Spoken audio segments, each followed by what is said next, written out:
Latina Youth Palestine!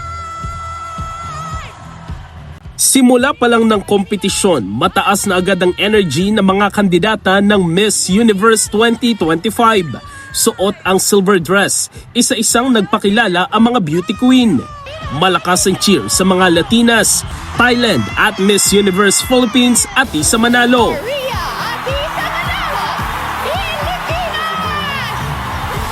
Host ng show si Steve Byrne, backstage host si Miss Universe 2022 Arbony Gabriel at Miss Universe 1993 Dayanara Torres. Agad inanunsyo ang top 30. Pasok si Atisa Manalo ng Pilipinas. Nagpakitang gilas ang top 30 sa swimsuit round. Super fit ang bawat isa. Humataw si Atisa, suot ang puting swimsuit at hindi nagpakabog sa ibang kandidata. Mula 30, tinawag ang top 12. Pasok ang Pilipinas.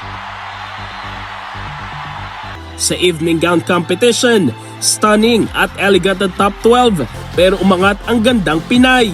Suot ni Atisa ang silver gown na masterpiece ng Filipino designer Val Taguba. Inanunsyo ang top 5, Thailand, Philippines, Venezuela, Mexico at Cote d'Ivoire. Sumailalim sa dalawang rounds ng Q&A ang top 5. Sa pangalawang tanong, pinasagot sila kung paano gagamitin ang Miss Universe para bigyang kapangyarihan ang mga kabataang kababaihan sa buong mundo.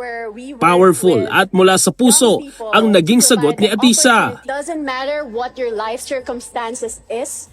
It doesn't define where you will go. And I want to continue working with Alan Academy in a bigger platform like Miss Universe to pursue making sure that people who come from low-income backgrounds are given the same opportunities as everyone else. Thank you.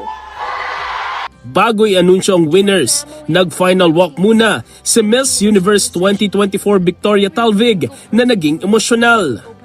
Fourth runner-up, Cote d'Ivoire. Third runner-up, Philippines. Second runner-up, Venezuela. First runner-up, Thailand.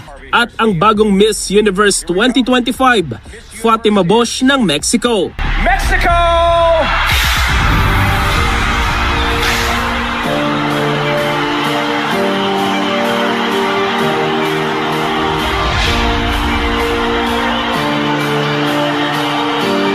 Siya ang ika-4 na Mexican woman na naging Miss Universe. In the heart of changing lives, ako si Brigada Jigo Custodio ng 105.1 Brigada News of Manila, the Music and News Authority.